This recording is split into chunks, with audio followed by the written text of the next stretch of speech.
Guys, welcome back. Today we are looking back on 4 weeks out from competition. And remember, these are just some commonalities that you may experience while going through prep at certain stages.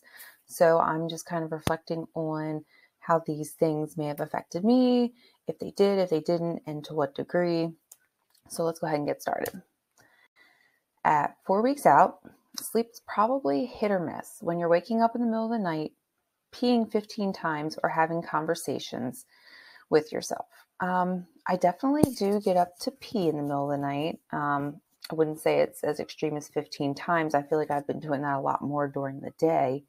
My sleep is still really good, and that is thankful to my my CBD that I've been taking. I take it in a liquid and a capsule form.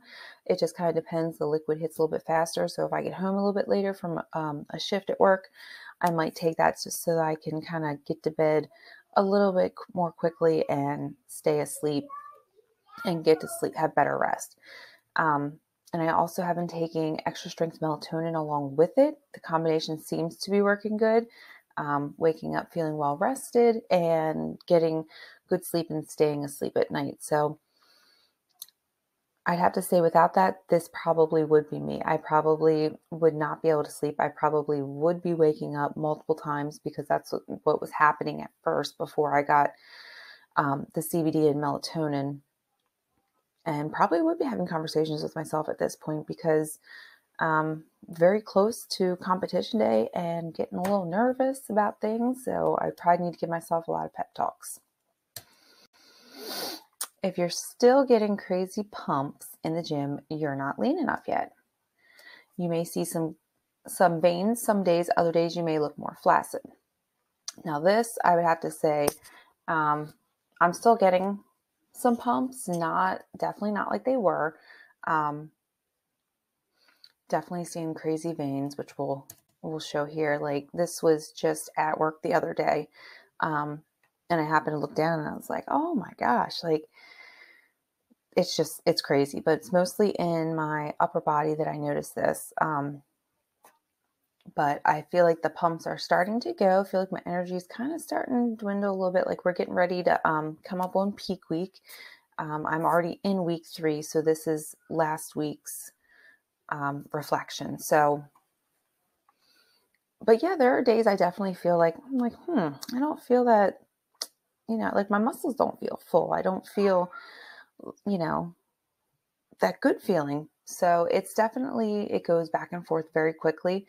And like this, like I said, I was just at work and just happened to look down and I'm like, whoa, crazy veins, crazy arms. Like I'm wondering how many other people are seeing this as I'm walking around and, possibly thinking like, what is she up to? So, but it is what it is. You take it for what it is. It's just part of getting lean and just roll with it. Your butt is still getting more sore. This gets interesting when your calories are low. By this point and sitting on the toilet, looking at memes, passing dust when you stand, you feel like Lieutenant Dan.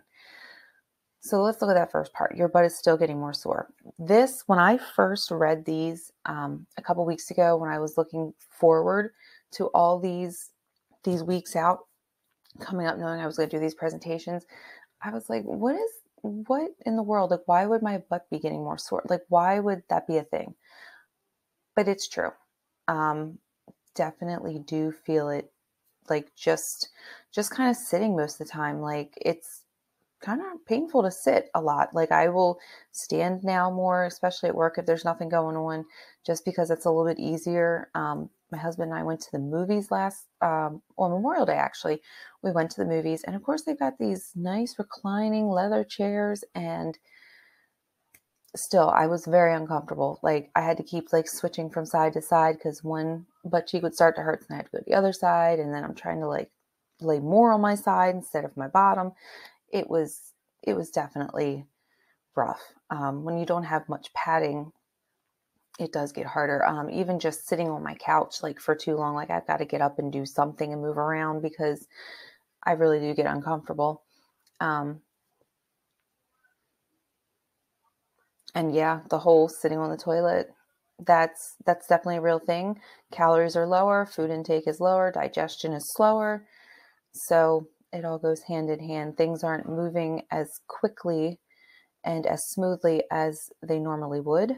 So this is definitely a real part of it. You just gotta deal with it. Keep that fiber intake up, keep your water intake up, keep the exercise going. These are all keep your sleep regulated. These are all things that are going to keep you regular in that department. So yeah, that's all I'm going to say about that. So you're going to learn your body. You're going to know what you need to do. If you're kind of like, oh, I feel like I might need to drink some more water, go for that extra walk just to kind of get things moving. Definitely do it. And yeah, you sit on the toilet for too long with your butt getting more sore with no cushioning, you are going to feel like Lieutenant Dan for sure.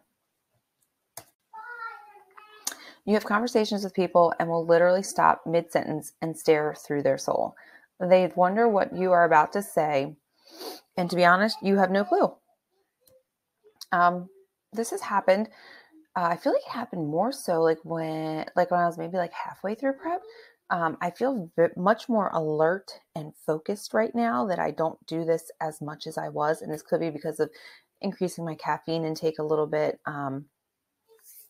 But normally I'm pretty good. I feel like I've been on top of it like a lot lately the last few weeks. And I'm feeling good about that.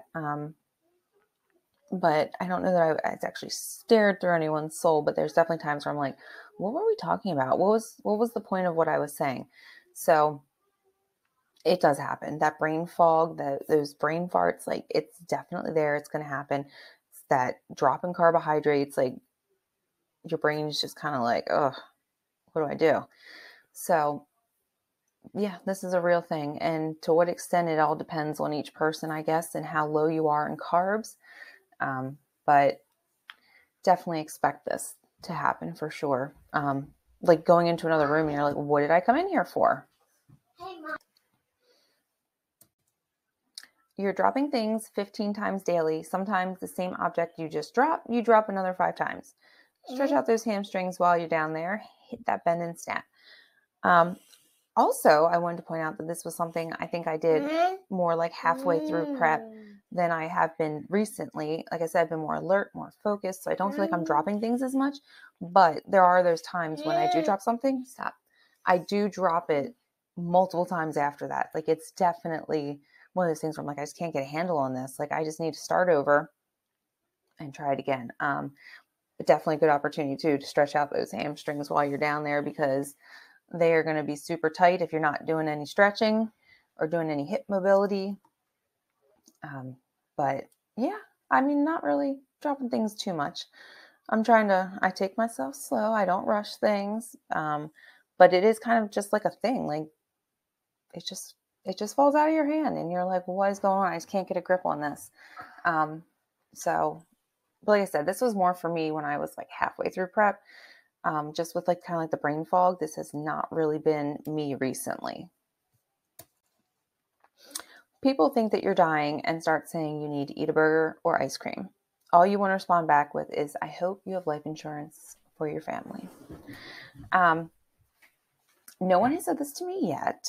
A lot of people, most of the people that I work with, that I am around, that I interact with, know that I am on this journey right now. They know that I am in a prep phase, that I am dieting, and that I'm getting ready to walk on stage in a few weeks. So they're very understanding. No one has said anything negative. No one has, said, oh, you need to eat. I mean, they clearly see me eat. I bring my food with me almost everywhere I go. And it's not that I'm not eating. I'm still eating a good quantity of food. It's just, I'm not overdoing it. What, baby? But yes, I would love a burger. That is one of my meals I'm looking forward to after competition. Mom, ice cream, not so much. No, baby. But yeah, I dare someone to say that to me, because I've been putting in all the hard work. This is what I really want to do, and I'm so close. Like I will enjoy that burger or ice cream after competition. Like there's no reason why I have to ruin my diet right now to fit that in. And that's not going to keep me alive eating a burger or ice cream. I am definitely taking in enough food right now. I'm prioritizing my sleep, my training, my nutrition. Everything's on point. So I feel like I'm in a better place right now than I would be if I was stuffing my face with a burger and ice cream, just to say. But yes, I will enjoy a nice burger after competition, hopefully. What about me, Mommy? But looking back, here's some Mommy, Jackson. Okay. My husband and I went to, this was what, middle of May, I think. We went to the Orioles baseball game, and I took a picture. I was like, oh, let's get a picture of us. And I was actually like, no, like I didn't post this on social media because I was like, I look so thin and like tiny. Like I was not happy with the way I looked. I was like, oh my gosh, I almost kind of looked deathly. It really threw me back, and that's not like me. So I was like, okay, look, I look too thin. And then this one over here I took of me probably last week in my bathroom. And I'm just like, oh, wow, like this is probably the thinnest I have ever been. I'm currently like 116 pounds. I really do not recall the last time I've seen this weight. I really don't even recall the last time I've seen below 120.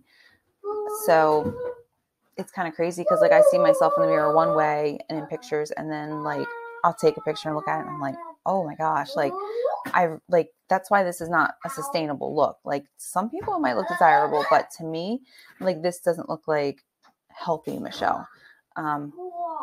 But that was my opinion. I was like, oh my gosh, like I look really, really tiny, and I didn't like it. I was a little self-conscious about it actually. And we're going to wrap up 4 weeks out here. Stay tuned. I will have my 3-week reflection next week. I am sorry for the interruptions back here, but someone always has to be where I am. So this is mom life, and this is the real thing I deal with as being a first-time competitor and mom. You can't get rid of the little ones, so you have to work them into your plan as well. All right, guys, I'll talk to you later.